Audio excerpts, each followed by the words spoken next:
Hello, everyone. Today, we will be talking about communication. But before we get started, please like, subscribe, and share this video. Now, I shared with you in previous videos that when entering a relationship, it's important that both individuals need to be on the same page. I can't stress enough that both have to be emotionally, mentally, physically, etc. available, and it needs to be one of your priority if you really want to be a part of one another's life. What that looks like requires communication, though. We already know that communication is sharing information, including our feelings, our emotions, our situations, and anything we wish a person to know. When opening up that line of communication in our relationships and done honestly, we allow ourselves to be transparent and in turn develop a closer relationship with one another. I would like to add here that whatever we speak comes from our heart. Now, I want to speak a little bit about that, coming from our heart. When we are honestly allowed to speak from our hearts, our eyes are open and we get a better understanding, another perspective, gain clarity and truth. Wiser and better decisions can be made because we now have facts and knowledge. We share our true feelings and our true self. I want to add a little bit information about here because what can happen if we decide not to share our true feelings and our true self, and we decide to wait later on as we get deeper into the relationship. That can be a problem because if not shared at the initial stage of our relationship, this can cause a deterioration or a destruction in our relationship later down the road, depending on what has been not shared or what has been withheld. So it is wise and productive if we be humble. And when we're humble, we're able to acknowledge when a mistake has been made due to a misunderstanding. We need to be genuine. We need to show that when we're communicating, it needs to be done with genuine love. And what I mean by that is that you're not degrading anyone, you're not cursing, you're not being embarrassing, or you're not embarrassing the person. You're not exploding. You're not fighting.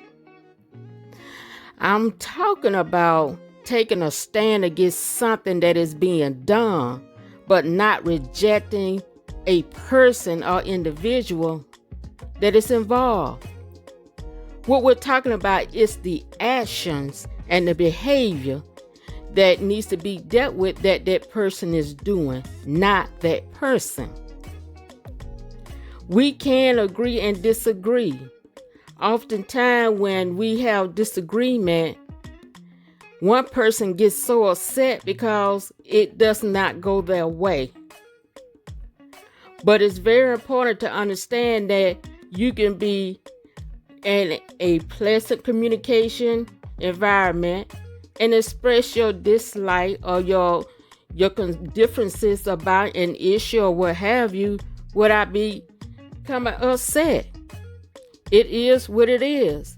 What you want to do is get what's on your mind and your heart out so that person can understand without them shutting down. Because if they shut down, then they'll tend not to want to have a conversation. And that can be detrimental to your relationship. So to close this segment, I just want to say that the main purpose of communication is to get information. This does not mean that issues will never arise, because they will. But we are learning how to have a healthy way of communicating so that we can keep our lines of communication open, being more appreciative of one another. I want to leave some specific tips to help you on your journey in this process of communication. Remember that at the beginning of a relationship, say what you want and don't lead one another on.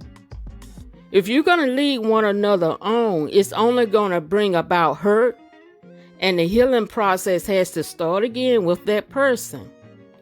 Remember, if you've been hurt before and you had to go through some healing and it took some time, then you can imagine that devastation that it will have on another person when you're not being honest about what it is that you want in a relationship, what your expectations are. If you're not on the same page, then you need to separate and go your own way. Don't continue in the relationship, because someone is going to get hurt. And when they get hurt and they are refusing to get healed or receive healing, that is baggage that can continue on into the relationship or carry on into another relationship should they get involved with another person. So also we want to listen to what is and is not being said. And what I mean about that is that, say you all may have, you and your person you're involved with decided that you all needed to meet up, and you want to have dinner, drinks, go to the movie or what have you. And the other one of you may have had to stay late at work, but you did not call. But you went home and you got, yourself together, got you something to eat, and went to sleep. Well, the other person, when you get together and come together, you find out that there's little talking between one another. So what happens is that you're not saying what's going on. And then sometimes, if they do tell you what's going on, they may say something of this effect.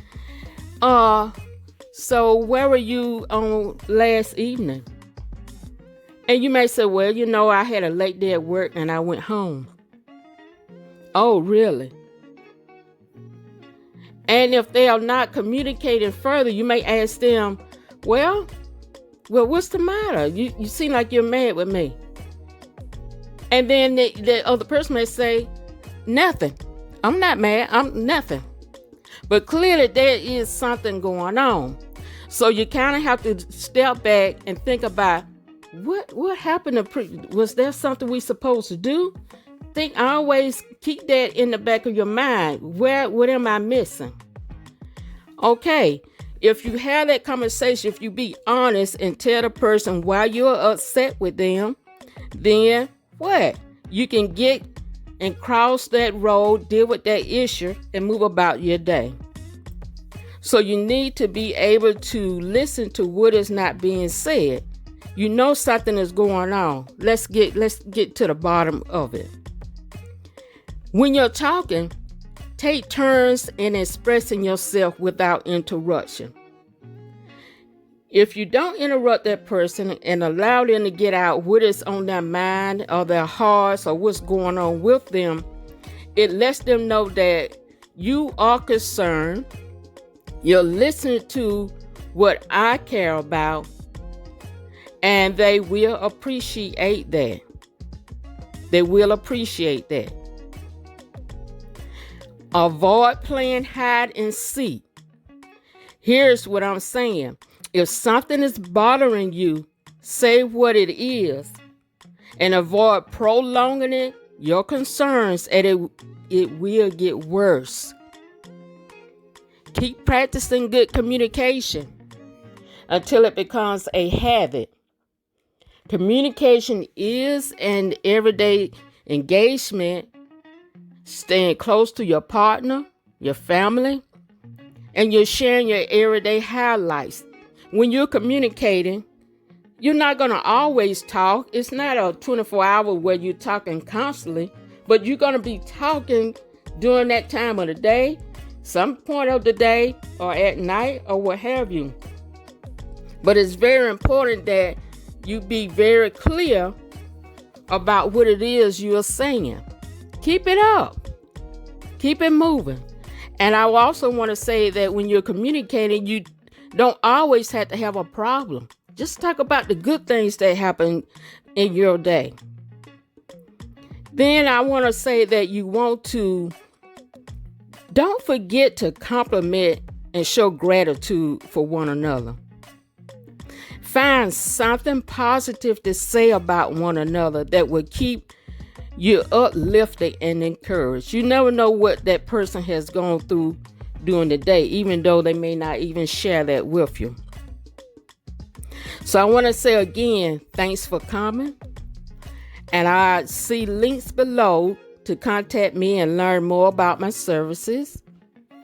And I also want to add here that some subscribers have requested that I add some scriptures to help them. If you don't want the scriptures or what have you, just leave those alone. They are for those who have requested those. I have also included some of those below. I have also included a link for a relationship survey, and I would greatly appreciate your response. Okay, have a fantastic evening, and I look forward to talking with you soon. Bye now.